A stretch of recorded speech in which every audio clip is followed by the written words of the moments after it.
IIT జేఈలో మంచి rank రానటువంటి విద్యార్థులకు బెస్ట్ ఆప్షన్ సిఏ కోర్సులు అడ్మిషన్స్ జరుగుతున్నవి. సో ఇవాళ బిజినెస్ బజ్లో బీకేపీ హోమ్స్ ఓనర్ పాను గారితో చిన్న ర్యాపిడ్ ఫైర్ అనమాట. Let start. Biggest risk you have taken in your business? BKP homes. అవునా? బిజినెస్ రిస్కే కదా అది. Business always risk.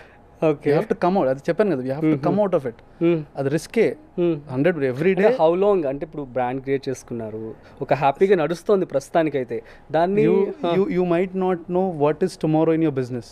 So always every day is a risking. Risk అది ఎదురు వెళ్తున్నట్టే అంతే. So every day is a risk for a business. So we are settled. So that doesn't mean that environment changes రావచ్చు. True. Anything might happen. So that it is not permanent. Okay, great answer. Next, one client request you will never forget. Same Client request to go for Varahi vehicle site visit. Avuna? Yeah. I cannot forget that day. Okay. So yeah, I cannot forget. జరిగింది exact గా ఏమన్నా date చెప్పగలరా? Date idea లేదు exactly, but hardly 1.5 years back. So అప్పుడు అది request అనమాట, site visit రాగలుగుతారా? ఏ site visit? Varahi site visit. Phone పెట్టి ఎవడో ప్రాంక్ చేస్తున్నాను అనుకో, బికాజ్ అప్పట్లో అందరూ ఈ ప్రాంక్ వీడియోస్ అవన్నీ బాగుంటుండే. అప్పట్లో మన వీడియోస్ కూడా కొంచెం పాపులర్ అవుతుండే. సో మేము ప్రాంక్ చేస్తున్నాం, కట్ చేసేసినుండే. ఓకే, మళ్ళీ కాల్ బ్యాక్ చేసి సీరియస్ ఉందా లేదా, అసలు మీకు ఇంట్రెస్ట్ ఉందా లేదా?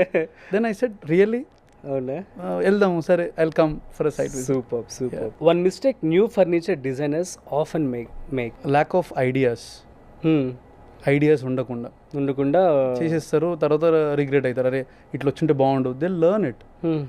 So they often make it like lack of idea. Like ఇక్కడ ఏ కలర్ బాగుంటుంది, ఇక్కడ ఏ సైజ్ వస్తే బాగుంటుంది, ఇక్కడ ఏ పర్టికులర్ సోఫా డైమెన్షన్స్ ఎంత ఉంటుందో కూడా తెలియదు కొంతమందికి. So lack of ideas. So most sad day of your life అంటే ఏమని చెప్తారు?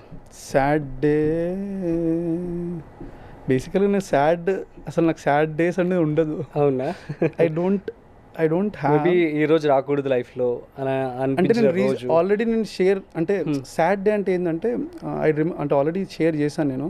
దట్ వన్ డే ఈవెంట్ చేశానని చెప్పాను కదా, like I went to an event అవుతున్నప్పుడు దెర్ వాజ్ లైక్ మా కో ఎంప్లాయీ, మా షెఫ్ హెడ్ కొంచెం. సో నేను ఏదో మిస్టేక్ చేసిన అని చెప్పి అడిగించి ఇట్లా ప్లేట్ ఇసిరేసిన అనమాట. సో ఆల్మోస్ట్ ఒక 20-30 మెంబర్స్ నా మీద ఇసిరేసిన ప్లేట్. సో ప్లేట్ ఇసేసిన మొత్తం ఇదంతా సాలాడ్ ఇక్కడంతా అదంతా పడ్డదనమాట నా మీద. పడ్డాక నేను ఎటువంటి వ్యక్తిని అంటే లేచి వెళ్ళి కొట్టాల్సిందే అప్పుడు నా యాటిట్యూడ్ ప్రకారం. అప్పుడు యంగ్ ఏజ్ ఇంకా మరి 22-23 ఉన్నప్పుడు ఎట్లుంటాం, బ్లడ్ బాయిలింగ్ బ్లడ్ ఉంటుంది. సో వీడు ఎవడరా నా మీద వేయడానికి రెబల్కి వెళ్ళాలి. బట్ నేనేం చేసిన అంటే calm down, because this is an event. If నేను ఇక్కడ రెచ్చిపోతే అక్కడ మేడం పేరు ఖరాబ్ అవుతుంది. So I shouldn't fight with him, I should complaint. లోపలికి వెళ్ళిన బాత్రూమ్లో ఫేస్ కడుక్కున్నా, తుడుచుకున్నా, ఏడిచిన కొంతసేపు. లిటరల్లీ కళ్ళు ఎర్రగా అయిపోయినాయి. బయటికి రాగానే అందరు చూసారు నన్ను, అర్థమైపోయింది అందరు నేను ఏడిచేసిన అని. ఏడిచిన తర్వాత నాకే అనిపించింది, ఏం లైఫ్ రా ఇది, ఎందుకు ఒకడు మన మీద అట్లా అంత బిహేవ్ చేసేంత ఎందుకు? నేను ఏం మిస్టేక్ చేసిన? నేను మిస్టేకే లేదు నాది. నేను ఏం మిస్టేక్ అంత రూడ్గా బిహేవ్ చేసిన మిస్టేక్ ఏం చేసిన? మేబీ నా పొజిషన్ బాగాలేదు అంతే. So that is the only thought I had. నా పొజిషన్ బాగాలేదు ఈరోజు. సో వాడు నా మీద ప్లేట్ వేసిండు. ఈరోజు నేను వెళ్తే ప్లేట్ వేయగలుగుతాడా? నేను ఈవెంట్ని హైర్ చేసుకోగలుగుతాను నేను. సో ఆ థాట్ నన్ను అక్కడే ఆపేసింది. ఇంకా పొజిషన్ మార్చుకోవాలి, ఎదగాలి లైఫ్లో. మనం ఏం చేసినా సరే ఎదగాలి, డబ్బులు సంపాదించాలి. డబ్బులు లేకపోతే కూడా వాల్యూ ఇయ్యాడు. Yeah, that is what motivated. నన్ను చాలా మార్చింది ఒక ఇన్సిడెంట్. అండ్ దాని తర్వాత నాకే అర్థమైంది ఏంటంటే నేను ఇంత పేషెన్సా అని. ఒకటి నేను అంత అన్నప్పుడు వాడు దాని తర్వాత నెక్స్ట్ డే వచ్చి షెఫ్ వచ్చి sorry for what I have did, I felt guilty అని అన్నాడు. చాలు. సో ఇది అట్లా చేసినోడు అది దాన్ని ఎప్పుడైనా మన లైఫ్లో జరిగే అవమానాలు మనం తీసుకొని ఎదగడానికి యూజ్ చేసుకోగలగాలి. అది మేబీ ఎనీ అవమానం, అది ఏ అవమానమైనా సరే. ఇప్పటికి నేను బీకేపీ హోమ్స్ నుండి వెళ్తే కొంతమంది కూర్చొని నన్ను నిల్చోబెడతారు. I go to lot of big people. వాళ్ళు ఇట్లా కూర్చుంటారు, చూపియమ్మా, ఇప్పటికి కూడా. అది అప్పుడు నేను ఏమనుకుంటా అంటే ఇట్ ఈస్ నాట్ అంటే ఆ స్టేజ్ ఇంకా నేను ఎదగాలి. నా థాట్ ఎప్పుడైనా ఎదగాలనే ఉంటుంది.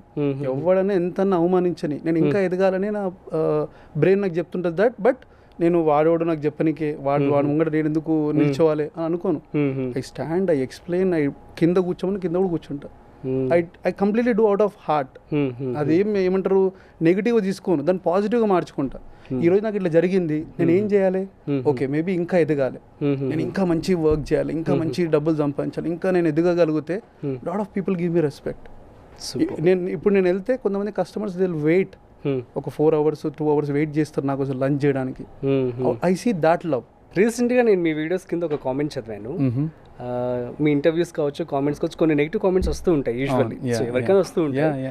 So as a part of it నేను చూసినప్పుడు ఎక్స్పెన్సివ్ కూడా ఉన్నాయి కాబట్టి మీ యొక్క ఫర్నిచర్ రేపు అలేఖ్య చెట్టు పికల్స్ లాగా అయ్యే ఛాన్స్ ఉంది అని చెప్పి ఎవరో కామెంట్ పెట్టారు. సో అలాంటి వారికి మీరేం సమాధానం ఇస్తారు? సో బేసికల్గా ఏంటంటే దానికంటే ముందు దాంట్లో అంటే there are number of people who comment. So I take it maybe negative or positive, I take it as positive.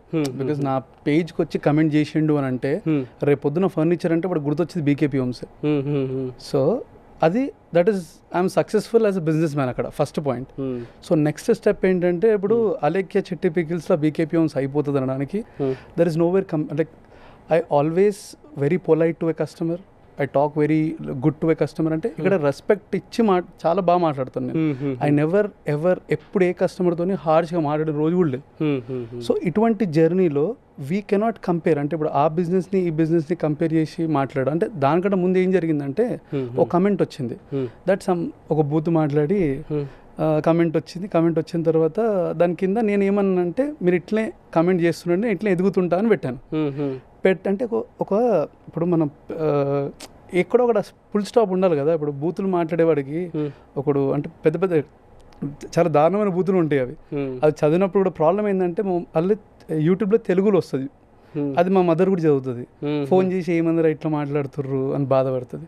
So అట్లాంటి దానికి ఒక సొల్యూషన్ ఉండాలి, ఒక పాయింట్ ఉండాలి. సో నేను చిన్న ఆన్సర్స్ ఇస్తుంటాను, జస్ట్ టచ్ ఒక 100 కమెంట్లో ఒక కమెంట్కి ఆన్సర్ ఇస్తా, అన్నిటికి ఇవ్వను. సో అలా నేను కమెంట్కి ఒకటి ఆన్సర్ ఇచ్చినుండే దట్ మీరు ఇట్లనే కమెంట్ చేస్తున్నా ఇట్లా ఎదుగుతుంటా బికాజ్ ఫోకస్ చేసుకో అన్నట్టు నేను అట్లా మాట్లాడిన తర్వాత దాని కింద ఒకడు ఇట్లా మాట్లాడి అలేఖ్య చెట్టు పికిల్స్ వాళ్ళు అయిపోయారు. అంటే see you shouldn't comments cold. నేను చేస్తుంది business, I'm not doing anything wrong there.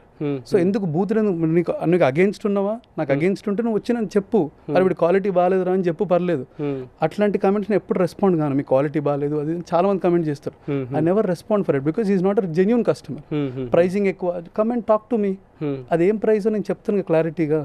So then I answered it. అంటే వాడు వచ్చి బూతులు తిట్టినప్పుడు నేను సైలెంట్ ఉండలేం కదా, I couldn't stop myself. ఇప్పుడు వచ్చి ఆ బూతులు కూడా ఎట్లా మాట్లాడాలో అర్థమవుతుంది. సో అట్లా మాట్లాడినప్పుడు there are number of people who observe that. నేను అది రెస్పాన్స్ కాకపోతే తప్పు అంటారు. So I always fight against that. And ఒక బిజినెస్ మ్యాన్గా దానికి ఆపోజిట్గా నిలబడినప్పుడు బిజినెస్ చేసి వేస్ట్ అని అనుకుంటాను. సుమన్ టీవీలో మీ పర్సనల్ అండ్ బిజినెస్ ప్రమోషన్స్ కోసం కింది నెంబర్కి కాంటాక్ట్ చేయండి.